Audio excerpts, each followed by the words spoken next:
It was a cool, quiet night in the English countryside, August 8th, 1963.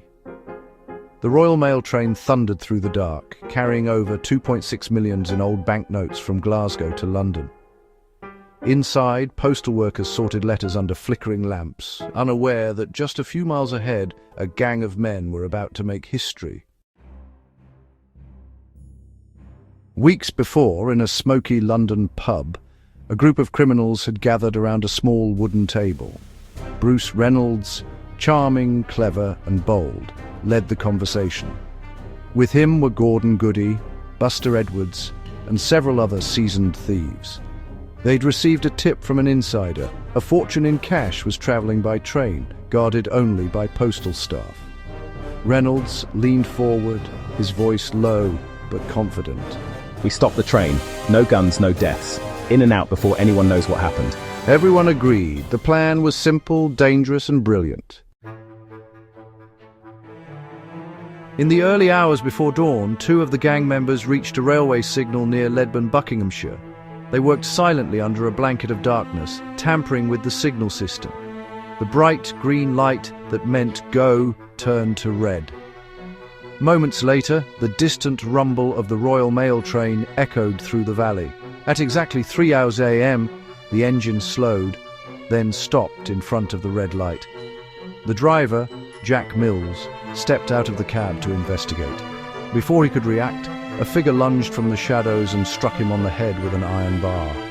Mills fell to the ground. The robbery had begun. The gang moved fast and with precision.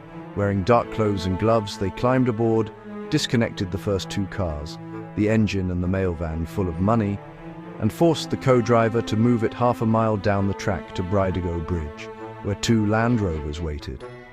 Under the dim glow of the bridge's light, they began transferring heavy canvas sacks of cash into the vehicles.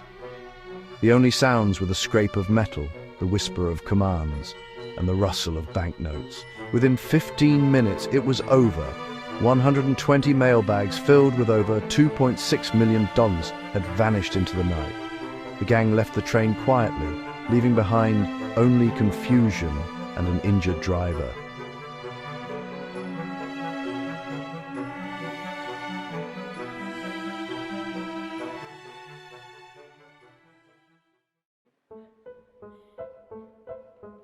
They drove through the back roads to Leatherslade Farm, a secluded property rented weeks earlier for this very night. As dawn broke, laughter filled the old farmhouse. The men piled cash on the table, their hands trembling with disbelief. To the biggest haul in British history. They had done it, but their celebration would be short-lived. Despite Reynolds's warning to lay low, someone suggested a game of Monopoly, and they played using real money from the heist. They didn't know it yet, but that careless act would betray them. 2 days later, police searching the countryside stumbled upon the farmhouse. Inside, they found dirty dishes, newspapers, fingerprints on bottles, and most damning of all, fingerprints on the Monopoly board.